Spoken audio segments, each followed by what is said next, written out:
lovely Saturday morning here.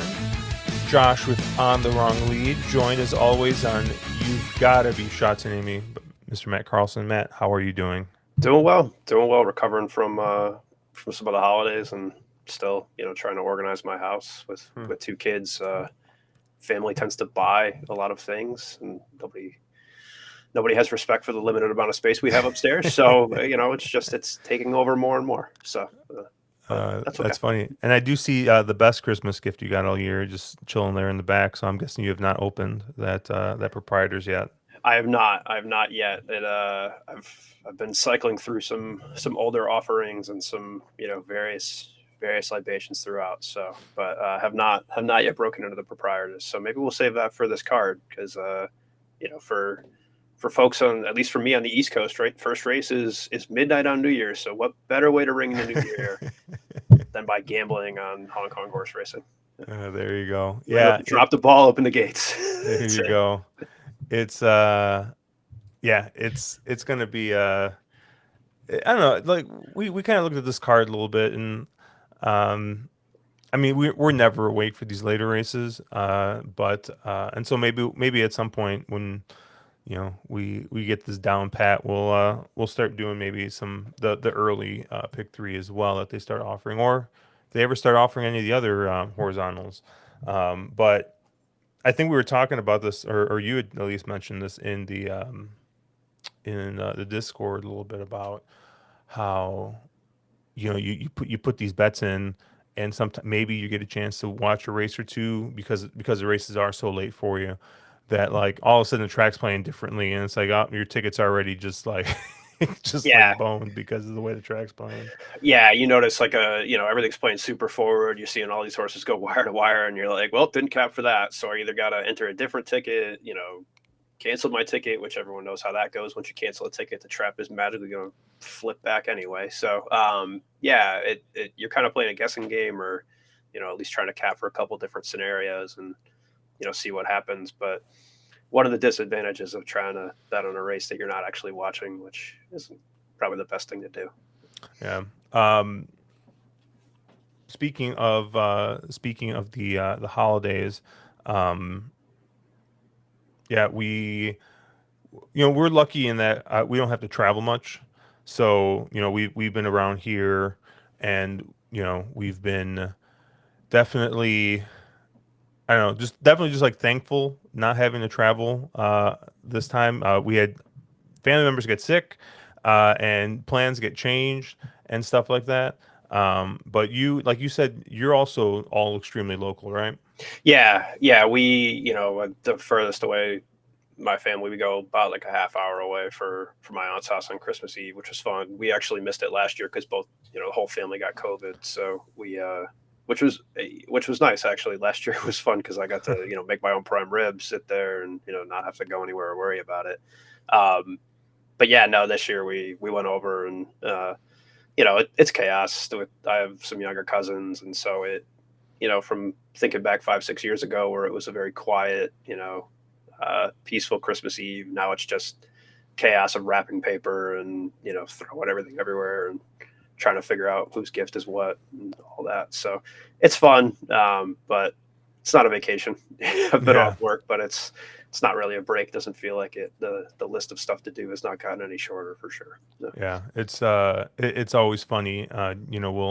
We went over to my sister's house this year, and she like she took a picture of the garage where she had like all the garbage and stuff from after all of us left, and it was just um, my sister, my other sister, my brother, their kids, and my mom and my aunts, and so there were my two aunts and my uncle, and like so there weren't a ton of us, and there were only what, four kids, and she took a picture of just like all the wrapping paper and all like the garbage, and dude, it was like the size of a car, and I'm like, what are we doing? And it's funny because we're always like, oh, we're not going to buy gifts for each other, like my brothers and sisters, and so but like I always feel bad because I'm like, everyone buys stuff for the kids. No one ends up buying them anything. So like I get them like a bottle of wine or something. Like I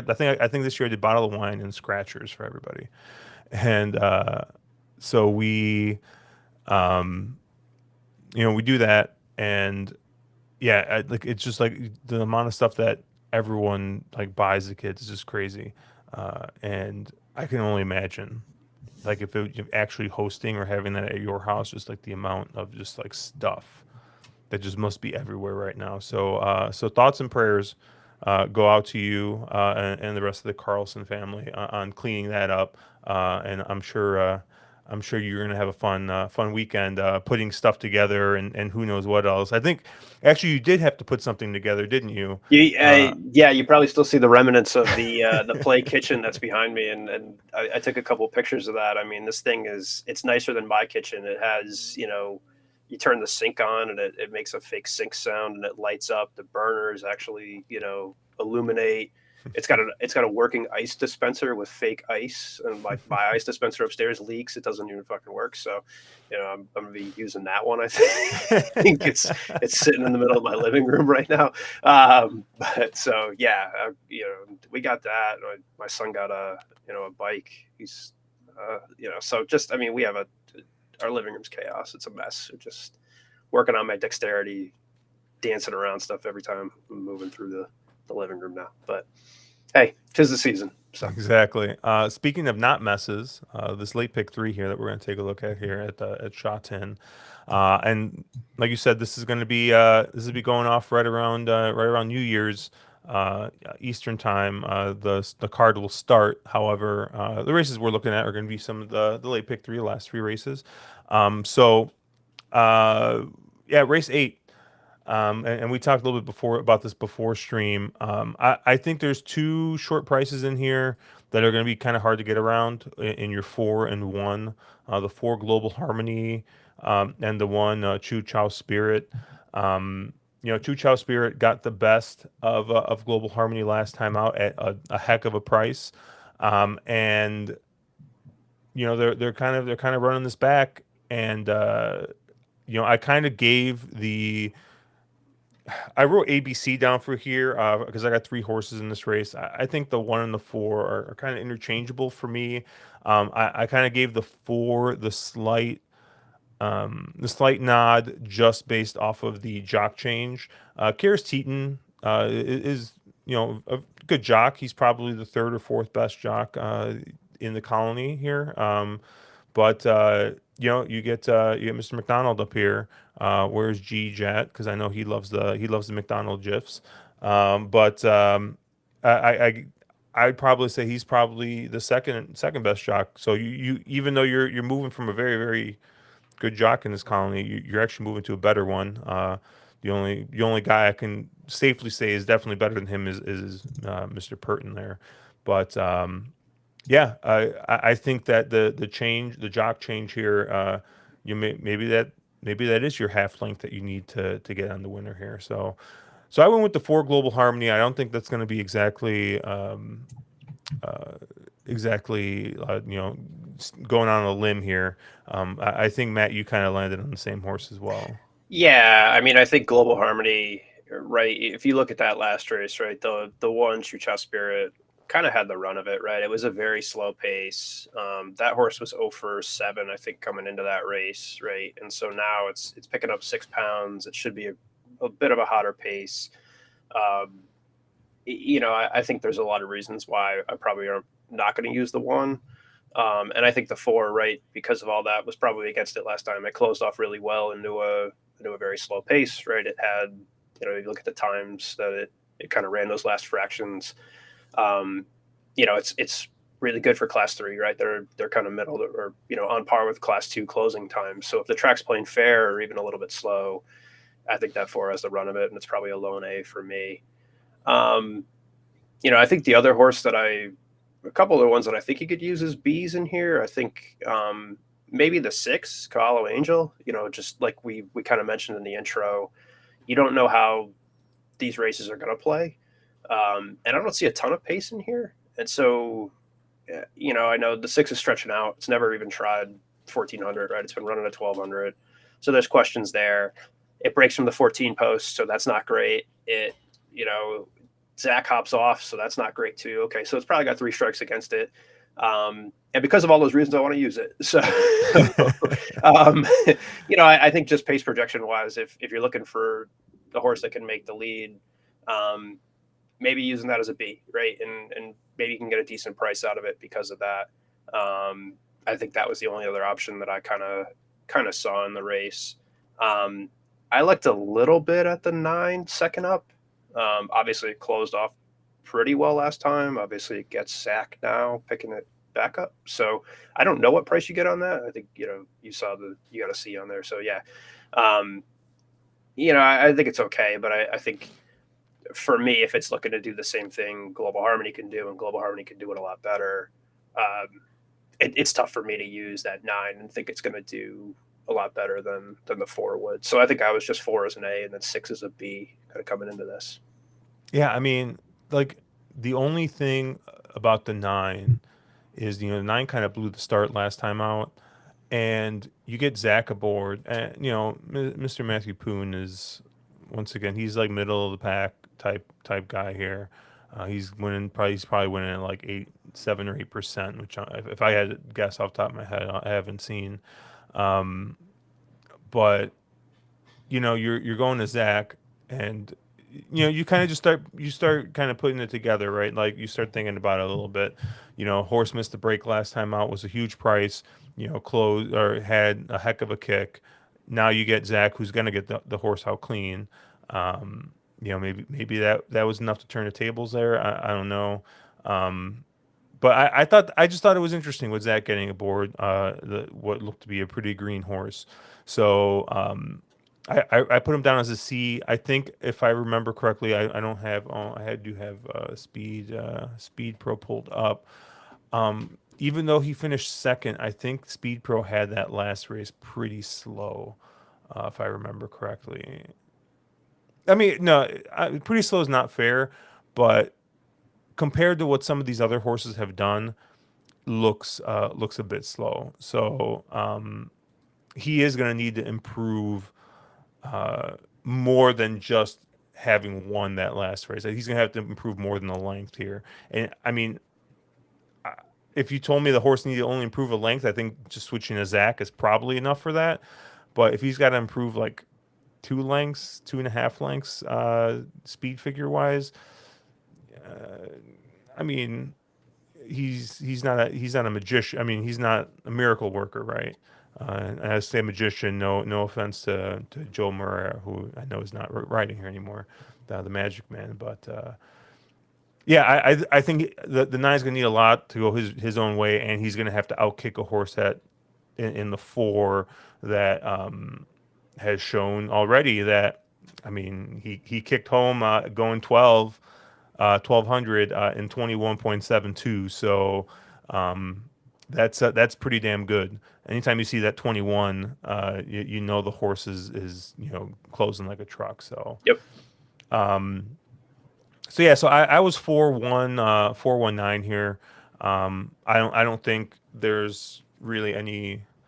I don't know. I don't think it's earth shattering. I'm guessing that the 4 and the 1 are gonna be your top 2 choices. The 9 is probably gonna be like your fourth or fifth choice maybe here, just with Zach aboard. I don't really see him going off any longer than that. And because these are the earlies, I haven't we haven't seen 100%. Like we do have a couple of AEs here, in the ICANN and Pins Prints. If Pins Prints draws in, I think he's worth a look. That that last race was just basically like too bad to be believable. I don't know if there's a little gamesmanship going on there.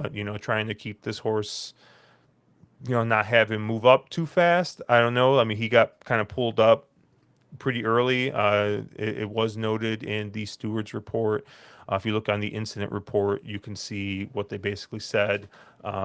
Zach thought he got pinched, and then he thought the horse was a little keen early, and he was all used up, and so he kind of saved the horse basically. To kind of summarize what was in there. But yeah, I mean, for a horse that had been super competitive the last couple races, had won a race at this in this class. I don't know if they just like didn't want to move up too fast and get back to back wins and go up even further. But yeah, I thought this was an interesting horse. This horse has definitely got numbers that fit. This is a horse that is coming in, I think, like I said, off in good form, and maybe this is just an every other horse. I don't know, but I thought he made a bit of sense. John Size obviously knows how to train a racehorse, so if I think because Zach is named on the other horse, he can't ride this one unless his horse scratches out. But Yeah. just one to kind of maybe keep an eye on in case he draws in.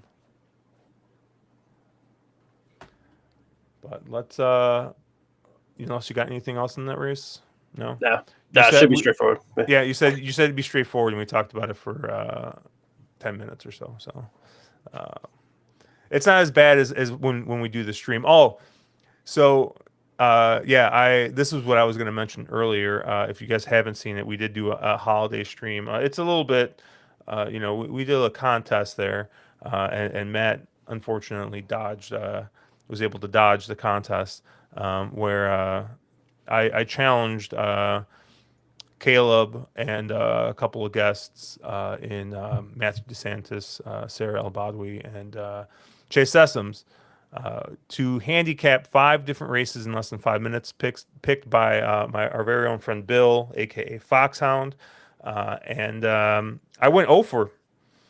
So and I did decide to put up 50 of my own dollars to a charity of their choice, which went to Racing for Home, which is Keisha Courtney's mom's like rescue or charity. So check that out if you haven't. But we did a fun little stream. Talked to Matt and Sarah a little bit about and Chase about public handicapping. Kind of some of the challenges with that, and it was fun. It was a fun time. You missed out, Matt, on the torture I'd planned. But we'll I we'll get you next time. I did watch. I apologize that I couldn't make it. I had other holiday commitments that day, but trust me, I would have been right there with you, probably going over 5. I do not I do well at some of those circuits in the wintertime. You want So, to know what's funny is I did not have the foresight to be like, oh well, I'm asking Foxhound to pick these. Like, let's make sure I look at all the Tampa races. Like, and it was really funny because I was trying to play it cool. And I was just telling guys, I was like, yeah, we're just gonna hang out, we're just gonna chill. And I was talking with Matt, and he's like, dude, Sarah's kind of nervous, man. She thinks something's up. I'm like, no, nothing's up. It's fine. Like, we're just gonna. She's like, are you sure? She's like, do we have anything capped? I'm like, no, don't have anything capped. And as soon as like I had a little video recording, as soon as I played it, everyone was like, we knew it. We knew it. We were gonna cap stuff. Like we knew something was up. And I was like, well. And Matt should have had and then Matt DeSantis, he should have had the alarm bells ringing because I told him months ago. Chase does his podcast, and he's like invented these weird contests for Matt and Sarah and other guests to play. And I told Matt, I'm like, you know what? One of these days, I'm gonna just invite Chase to a podcast, and I'm gonna spring a contest on him. And he just thought it was hilarious. And then sure enough, I got Chase on this and everyone else, and Matt's like, I knew something was up. I knew something was up, but it was a fun time. So go ahead and check that out. Um, Funny enough, that's what I meant to mention earlier. And I was like, speaking of holidays, and then for some reason my mind just went blank. So we went to your kids' gifts instead. it's Um, early. It's early on. We're doing this Saturday morning. Here Yeah, I we know. Normally, we're doing these at night. I'm much more of a night person. I worked second shift for a number of years, and I was just like super high functioning at that time. And now, like, I don't understand why people schedule 9 a.m. or 8 a.m. meetings with me. like they know like I'm just not there. But right around 9:30 after the coffee set in, it's usually where I'm ready to go. Race nine, the race named after me, the Cherry Handicap. We're gonna be going 1,200 meters here. Matt, where did you kind of end up here?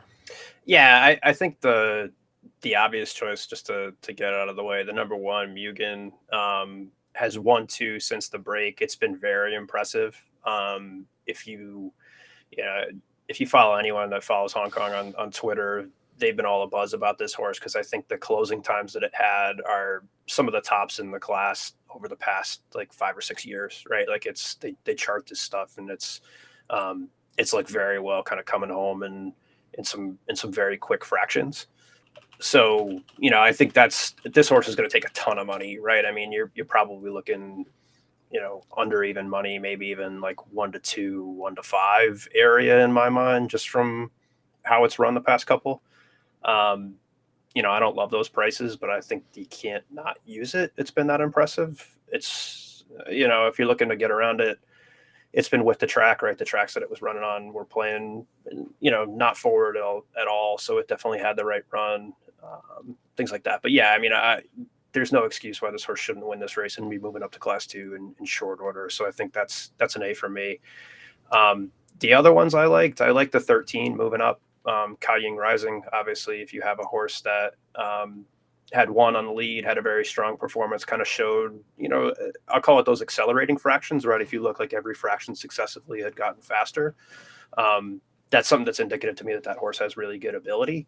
And obviously, with moving up, it gets a wake break, it gets Zach, it gets the two posts. So, we mentioned it coming in again. Right? You don't know how that course is going to play, and if it's playing forward, and you can't have the 7 or the 1, sorry, excuse me, Mugen closing in. This is the other A I think you'd logically go to. I don't think either of those are surprises, unfortunately. So there's not too many prices there. But yeah, those are the two logical A's, I think, for me. The other horse that I didn't want to dismiss too readily was the 7 Wunderbar. I think we talked about this horse maybe even on our last podcast. But I mean, it was against it in that shared race with Mugen last time, right? It ran forward. Um, it had a lot of contested pace. The track, like I said, was not playing forward that day. I think the average winning call was somewhere around like 6 or 7 post at that second call. So that indicates to me, right, like it's favoring closers. I wouldn't dismiss it too much, right? I mean, it's a 3-year-old. It's obviously still in the improve. It gets James McDonald. James McDonald, I think this is his last day or week here. So he might go back to Australia right after this. He's kind of closing out his stint. So maybe he'll be motivated to win the last one. But it draws well. I think it can make the lead. It's inside of the other kind of pace here. So if it's playing forward, check the price on Wunderbar because I think it's steadily on the improve, and I think from a pace play perspective, if it's playing forward at all, maybe steals one. So nothing probably too outside the ordinary. The logicals here, but yeah, Yeah, one thing to note, speaking of James McDonald going back, I think Hugh Bowman's back this week.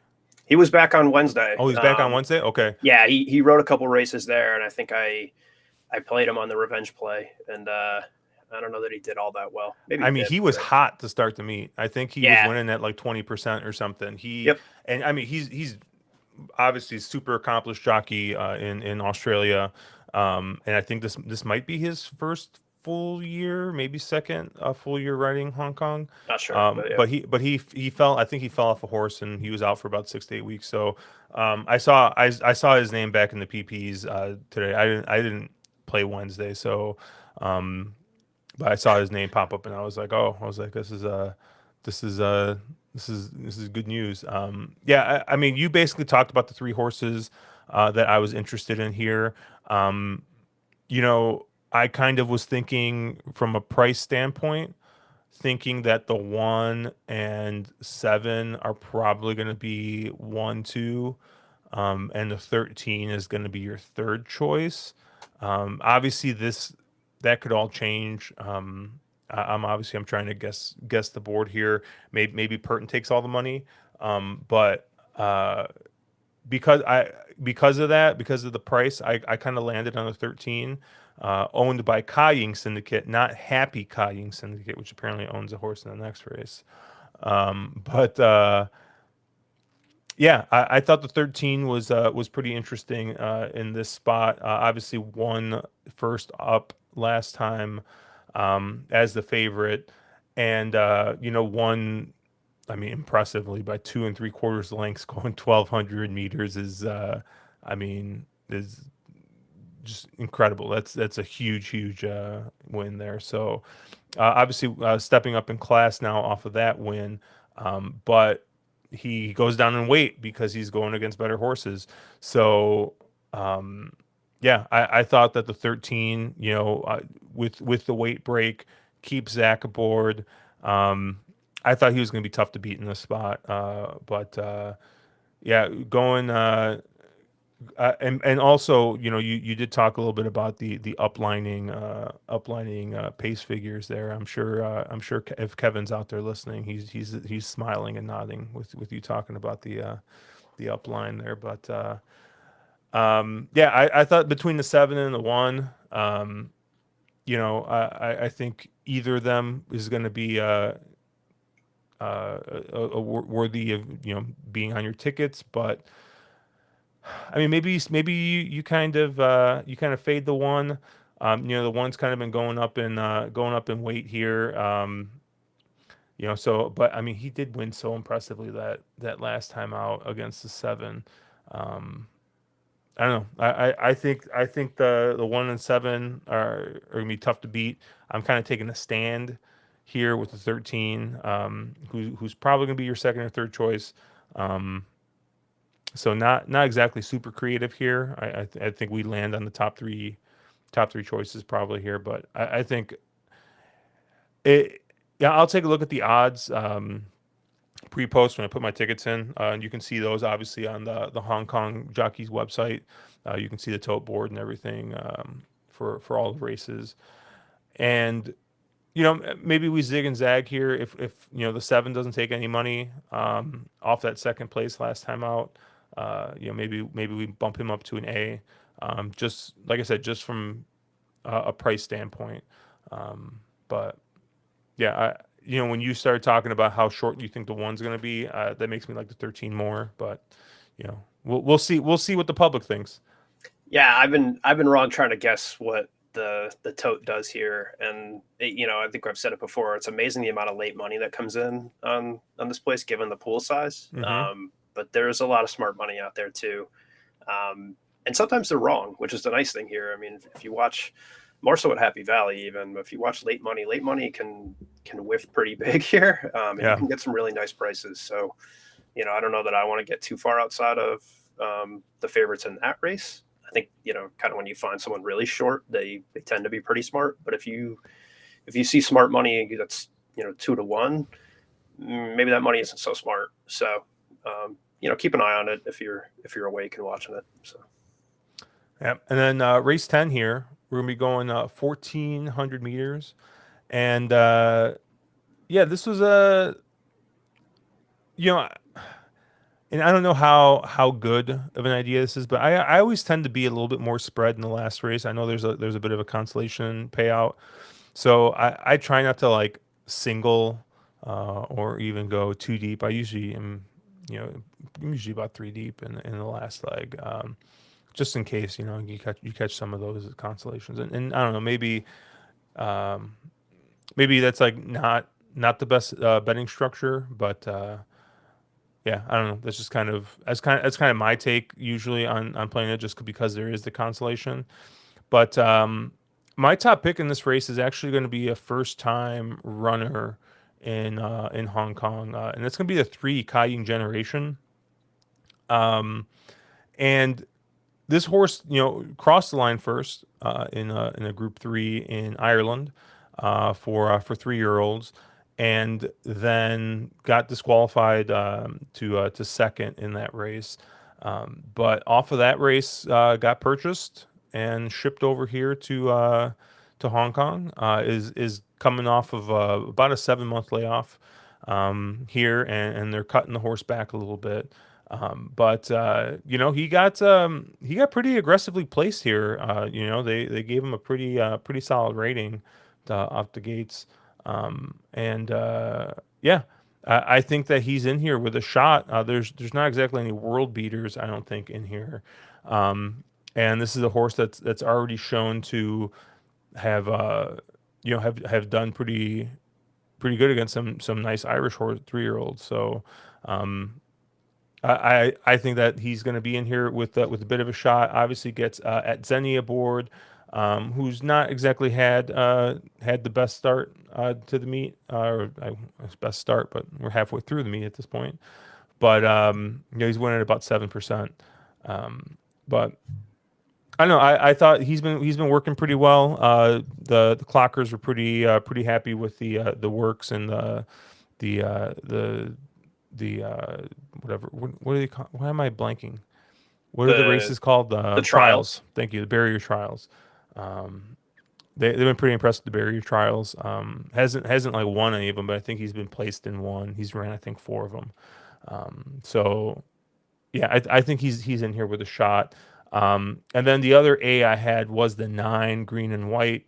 Um, that's the Zach Purton horse. Um, kind of last time out didn't exactly have the cleanest of trips, but we'll finish second. It looked like by a shoulder, so he was right there, and so we're just hoping for a little bit of a cleaner trip here. And that was up in class first time as well. They actually improved his rating off that second place. So Zach stays aboard, which I always like to see because he basically gets pick of the litter here. And I'm trying to see if he's ridden any of these other horses. I don't think so. So maybe he didn't. Maybe nobody asked. I don't know. But yeah, I definitely thought the 9 green and white second time at this class after having a second last time out. Still sitting down at a kind of a lowish weight for this race. I thought he made a ton of sense in the spot. Maybe I'm guessing he's going to be kind of short in this spot. The other horse I was interested in, I have B written down, is the 6 Super Winner. Um, my only concern with him is I think his couple of wins and or like races that looked pretty good have come either on a race with no other pace in there, or the track was playing kind of towards speed that day. So you know he's got some good figures, he's got some good form, but I think especially that last race, if I remember correctly, I think he just got away with murder on the front end. Let me see if I can pull up the race, but and then I think the race before that, he basically got caught in the last couple strides, so it was pretty. I mean, he almost got away with it again, and Yeah, let's see. Yeah, they had it marked as a slow pace last time out. They had, but that race two back, they had it marked as a good pace. And he finished second. So you know, it, even if there's a little bit of pace here, maybe he's just good enough to hang on. So I definitely think Quinella. This is the type of horse you want. Quinella trifecta in second and third, using your Quinella. Because this maybe, hey, maybe he's the pace that hangs on for second or third, and your other horse comes up and wins. But yeah, I was a little bit interested in the 6 just in case he does get away with it. I think there is some other speed in this race, not necessarily like need the lead type stuff, but like the 11 um, led last time out and won. So maybe they try and shove that horse forward a little bit. The 12 or the some one a couple of the AEs got a bit of speed. They got 1200 meter speed. So if one of those gets in, maybe that makes the pace scenario a little bit different. But where did you kind of land here? Yeah, I think just to kind of piggybacking off what you had said, right? I was trying to figure out the pace in here. I do tend to prefer the 11. Gets a weight break is even though it's moving up in class. My concern with the 6, right, is just the amount of weight that it's picking up, right? It ran those last two races. I think I can't tell if the bug factors in, but two back it was running at 111 pounds. Last time it was 116 pounds. Now it's running at 130. I guess it gets a 5 pound weight break with the bug, but um, that's a lot of weight to pick up. And like you said, I think just because of the way that race shaped up, it's probably not going to get away with that. And I do think the 11, presses. It's drawn inside, so I think it's drawn inside. Yeah, and so I think the 11 probably sends and probably can get the run of it. I'm not enamored with the 11, but if I had to use a pace as a B, I think I'd prefer that one over the 6 personally. Otherwise, I'm not too enamored with anything. I thought the 9 was okay, but to your point, I, I think it's going to take a lot of money, and I think it might stumble into it if the 6 and the 11 go really fast up front. But I don't know the way I'm playing the first two races if it goes 4-1 or 4-13, even 4-7, right? I think if you have those kind of chalky first two legs, the only way to make this sequence pay is to find a really big price. And so the couple that I thought could be okay, trying to kind of search for something outside of those obvious ones. Potentially the 5. I think the 5 Blue Marlin kind of has something stacked against it, right? It's drawn from 14. It kind of looks like it's a little bit off form. But I think its last three races have been run on that C+3 course, and those rails are really wide out. And so when you have a horse that wants to kind of close on that, I think that course doesn't lend itself towards closers so much, right? If it gets caught wide or it doesn't get a nice trip, you can have some races that don't look that great. And so, I thought, hey, maybe even with the wide draw, kind of drawing back into the A course with Karis Teton up, maybe you catch a decent price on that one from a closer that can, kind of pick up the pieces if it does. If they kind of go fast up front, it could sit in that second or third flight and close in.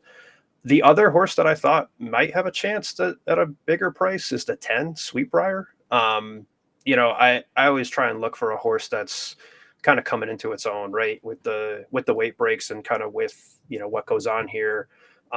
You're looking for like these very minor improvements or these very minor edges at what it could do, right? And I think just looking at how it's been running since the break, it's run two races at Happy Valley. It ran here at Sha Tin at a shorter distance. It ran the 6 furlongs last time.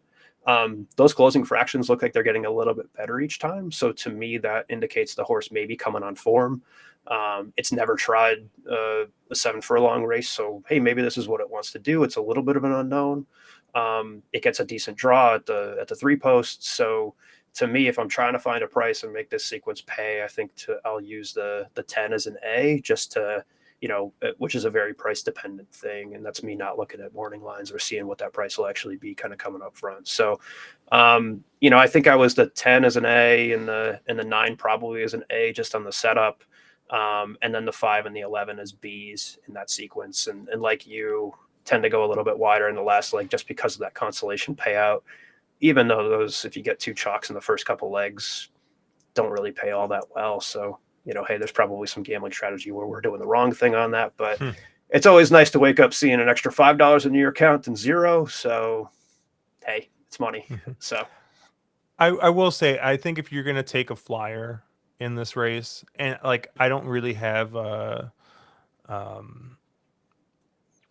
I don't have like a super great reasoning for why I want to use this horse, short of just kind of didn't have like it was just kind of like a trip uh, bet back. The one Fashion Legend, he first time out at Happy Valley got stuck. I don't know how, but he was basically three wide the entire time. Just didn't really have it, and then it looks like it was under the racing incidents here that the basically the horse was stopped ridden about 100 meters out. So you kind of like you see that he finished eighth. Um, He finished eighth, by 4.25 lengths. But then you kind of see that he was, he wasn't really ridden out the rest of the way. Looking at the incident, it looks like, yeah, he raced wide without cover. Within question, Ryder stated that after improving into a tight run between two runners, he saw a horse basically start to slow down and back into him. He shifted out, and then he had to stop riding. And Yeah, he basically just, I don't know, he basically checked badly and didn't really. He says that he continued to ride his mount out to the finish, but they probably just chalked that one up and were like, all right, we'll save this horse for later. And now coming to Sha Tin, gets Hugh Bowman, who, like I said, before the injury was riding lights out, winning at about 20%. So uh, I don't know. I thought that this was a horse that might be a little bit interesting. Kind of like I said, a long shot. He's probably, I mean, he's carrying the high weight here. Um, and he will probably be a price. I mean, he was 41 last time out, and people are probably going to see that the horse didn't really run a step. But he did have a bit of trouble there, um, and they didn't exactly give it a super slow figure, even though he had all that trouble. So you would expect that he could probably at least make up a length or two, and I think that kind of puts him in the conversation a little bit, especially if he is able to improve off that first start. So the one fashion legend I thought was interesting at a pretty big price. Obviously carrying a lot of weight, but maybe he just needs to shed some of that weight before he does anything. But gets a great jock aboard. So anything else on this card, Matt? That I don't know if you've looked at the rest of it, but I haven't had too much of a chance. I think I've been okay actually posting on Twitter lately. I've had a couple decent winners, at least at Sha Tin. Don't track my Happy Valley stats because those have been terrible. Picking the right race is just the wrong horses, yeah. as it want to do. But yeah, I tend to focus on the pick three for this, and then kind of dig a little bit deeper in the other races. So Yeah, it was funny. The other day, I think I shared your post, and I'd only started looking at the card, and I think you and I both really like the 11 horse in the first race, and sure enough, Husko's and wins at a pretty decent price. I think he was like 4.5 to 1 or something, six, yeah, or 6 to 1. actually the price went the other way for a change. So Yeah, yeah, we both were on that, and then I think as I have no idea how to gamble, I made a grand total of $0 on it, but it's great. Playing yeah. That doubles, was the just playing only everything out of bet I it. cashed. That was the only bet I cashed the entire night. But it was also the only bet I shared the entire night. So I'll take my 100% touting accuracy there. There you go. But yeah, thanks for hanging out, Matt. I know you got places to be. Obviously, check Matt out at Slow and Steadied on the wrong lead Twitter. I try and share his picks every week. Obviously, check us out at wrong_lead. I'm at Cherry Drank. Have a happy New Year, everybody. We'll catch you guys later. Happy New Year. Good luck.